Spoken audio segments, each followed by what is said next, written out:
बच्चों इसमें ट्रिगोनोमेट्री का आज सेशन चलना है।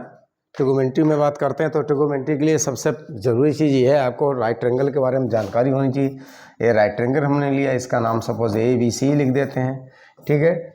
या सपोज ये एंगल कोई है थीटा, ये थीटा सिंबल है, ठीक है, थीटा।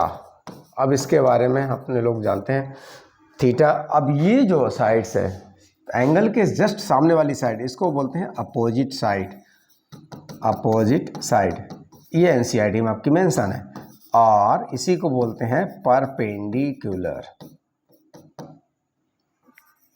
परपेंडिकुलर। और ये साइड कहलाती है बेस, जिसी को दूसरा नाम अगर आप जानना चाहें तो इसको बोलते हैं एडजेसेंट साइड। अब ये चीज़ें आपको क्लियर होनी चाहिए। और ये 90 डिग्री बन रही, 90 डिग्री की सामने वाली साइड इसको बोलते हैं हाइपोटेन्यूज, ठीक है, हाइपोटेन्यूज। अब आपको ये चीज़ मालूम होनी चाहिए, इसमें पाइथागोरस थ्योरम भी काम करती है, ठीक है, वो अभी आएगा। अब हमको सबसे पहले पढ़ना है साइन। साइन थीटा क्या होगा? साइन थीटा की सीधे वैल्यू रखते हैं, तो साइन थीटा की वैल्यू को अगर आप देखें तो या परपेंडिकुलर अपॉन हाइपोटेन्यूज बोल सकते हैं, अदरवाइज ये होती है opposite side. Opposite side upon opposite side upon hypotenuse. तो आपको जो सूट करे वो यूज करिए, परपेंडिकुलर अपॉन हाइपोटेन्यूज भी यूज कर सकते हैं, ठीक है। ऐसे ही साइन थीटा हुआ। साइन थीटा के एक उल्टा होता है जिसको हम कॉसेक बोलते हैं, कॉसेक थीटा। वो क्या हो जाएगा? इसका H/P हो जाएगा, ठीक है। ये दो फंक्शन हुए एक। इसके बाद हम इधर चलते हैं, कुल हमें 6 फंक्शंस पढ़ना है, 2 हो गए। तीसरा नंबर है कॉस। कॉस थीटा बच्चों आप ऑलरेडी, मेरा ऐसा मानना है आप लोग ऑलरेडी पढ़ चुके हैं, इसलिए बहुत तेज इसका रिकैप करते हैं। कॉस थीटा क्या होता है? कॉस थीटा होता है base upon hypotenuse. Base upon hypotenuse. Cos theta का एक उल्टा होता है, उसको बोलते हैं सेक थीटा। और सेक थीटा की जो वैल्यू होती है वो होती है हाइपोटेन्यूज अपॉन बेस। इसके बाद में हमारे पास है 5 नंबर पे आएगा टेन थीटा। टेन थीटा की वैल्यू जो होती है वो होती है perpendicular upon base. And 6 number पे जो आएगा टेन थीटा का उल्टा होता है कॉट थीटा, तो वो हो जाता है बेस अपॉन परपेंडिकुलर। ये 6 फंक्शंस हैं, ये आपको पढ़ना है। अगर आपको आगे भी ले चले तो आगे आपको ये देखना है इसको। अगर हम इसको थोड़ा और आगे बढ़ाते हैं तो आपको एक यहाँ पे शॉर्ट टर्म भी यूज कर सकते हो। शॉर्ट टर्म ये है, देखिए PBP अपॉन HHB। पंडित बद्री प्रसाद हर बोले। यहाँ से P मतलब अगर आप यहाँ से लेंगे तो यहाँ आएगा साइन थीटा, यहाँ से लेंगे तो ये कॉस थीटा आएगा।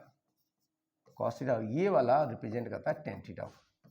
आप अगर P/B लेंगे और इधर से अगर उल्टा लेंगे तो साइन थीटा का उल्टा H/P लेंगे तो क्या होगा? साइन थीटा का उल्टा, यानी क्या हो जाएगा? Cosec theta. इसका उल्टा क्या हो जाएगा? H का उल्टा इसे H/B यानी सेक थीटा। और ये क्या होता है? ये होता है कॉट थीटा, टेन थीटा का उल्टा। ये आपको याद रखना। कुल 6 फंक्शंस होते हैं, अगर आप याद रखेंगे तो इनको बहुत उपयोग है। ये कैश मार्क कहलाते हैं ट्रिगोनोमेट्री में।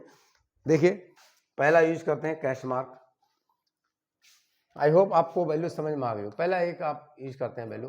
देखिए इसमें लिया है, ये दिया है, यहाँ आपको दिया है sine theta multiply cosec theta.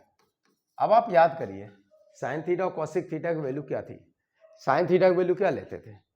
आप कहीं इसको आपको याद तो करना ही पड़ेगा, परपेंडिकुलर अपॉन हाइपोटेन्यूज। और कॉसिक थीटा क्या होता है? उसका उल्टा होता है।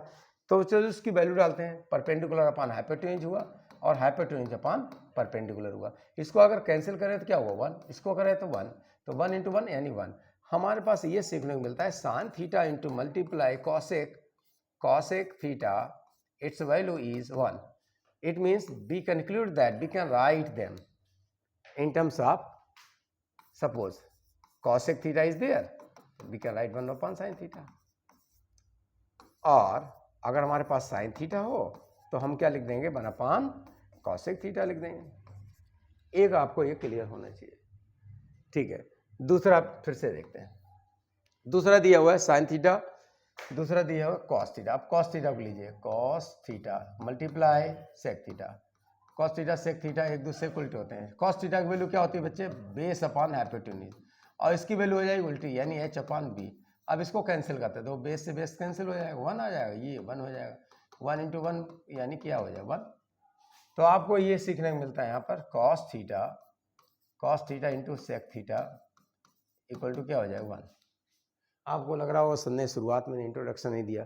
कॉस का मतलब होता है कोसेकेंट, और एसईसी सेक मतलब होता है सेकेंड, टेन मतलब होता है टेंजेंट से आया, और कॉट आता है को टेंजेंट से, साइन बाद में सीओएस को साइन हो जाता है, ये सॉरी ये को साइन हो जाता है इस तरीके से। अब इसकी आप इसको कन्वर्ट करने के काम आती है। अगर आपको sec theta in terms of cos लिखना है तो क्या हो जाएगा 1 अपॉन मल्टीप्लाइंग है तो इधर डिवाइड में चला जाएगा। ये आपका है सिंपल क्वेश्चंस। आप इससे आप कंक्लूजन निकाल सकते हैं। अगर आपको कॉस थीटा चाहिए तो कॉस थीटा के इक्वल टू क्या लिख सकते हैं 1 अपॉन सेक थीटा लिख सकते हैं। ठीक है, ये आपको क्लियर आना चाहिए।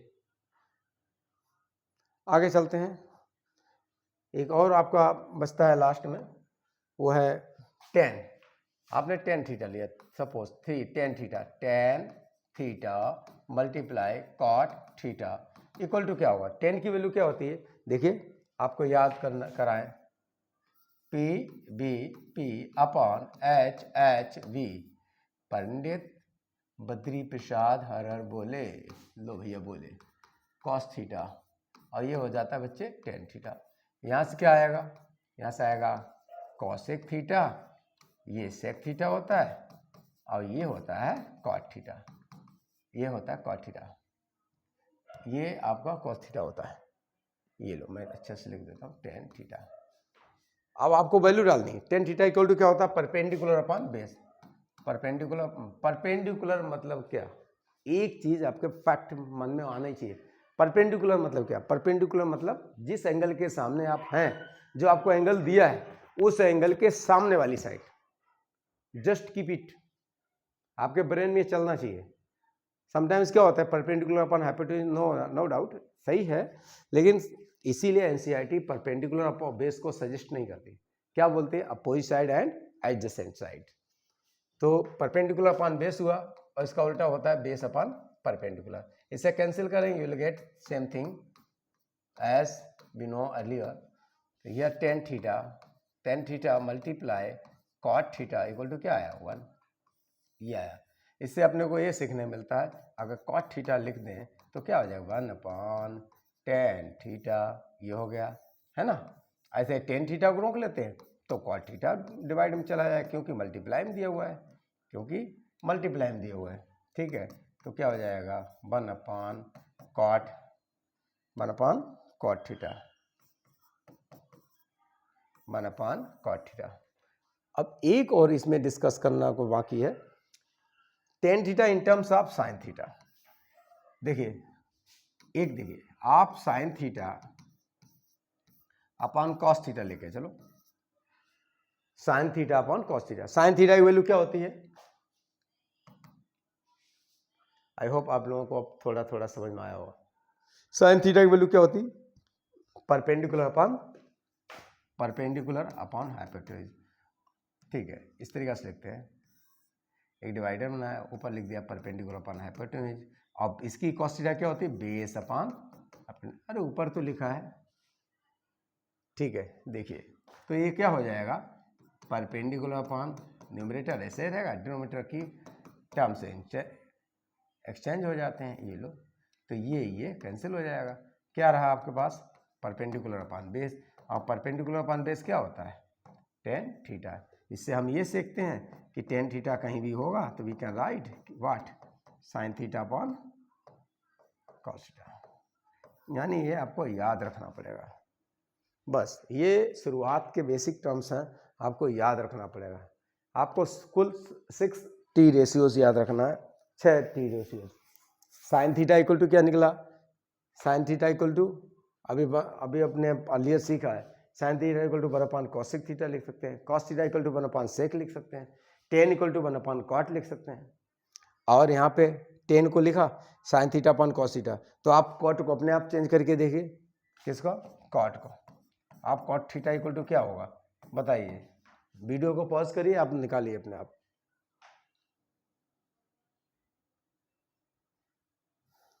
आई होप आप प्रयास कर रहे होंगे और मैं आपको आगे से सॉल्व करके दिखाता हूँ। देखिए ये देखिए क्या दिया, कॉट थीटा की वैल्यू निकाल दी in terms of sine theta and cos theta, in terms of sine theta and cos theta. तो विल राइट हियर क्या दिया हमारे पास, cos theta upon sine theta की वैल्यू देखिए आप, ये लिया, इसकी वैल्यू कॉस थीटा क्या होती है, base upon hypotenuse. Sign theta की वैल्यू क्या होती है, परपेंडिकुलर अपॉन हाइपोटेन्यूज। इसको जरा सेट कर देते हैं, न्यूमरेटर वाला फ्रैक्शन थोड़ी चेंज होता है, ये तो हमारी टीचर ने बताया था ना पहले, ये कैंसिल, तो बेस अपॉन परपेंडिकुलर। अब बेस अपॉन परपेंडिकुलर देखिए, बेस अपॉन परपेंडिकुलर क्या आ रहा है, कॉट थीटा, यानी हम सही ट्रैक पे जा रहे हैं, कॉट थीटा हो गया। तो हमें एक कंक्लूजन मिला, जहाँ भी कॉट थीटा होगा वहाँ हम क्या लिख सकते हैं, cos theta upon sine theta. ये चीज़ें आपको क्लियर होनी चाहिए, ठीक है। ये आप देखिए, इसके बाद में बाकी ट्रिगोनोमेट्री बहुत आसान है, लेकिन आप कोशिश करिए। आप फिर इसके बाद नेक्स्ट लेक्चर में आपको मिलेंगे इससे आए हुए क्वेश्चंस।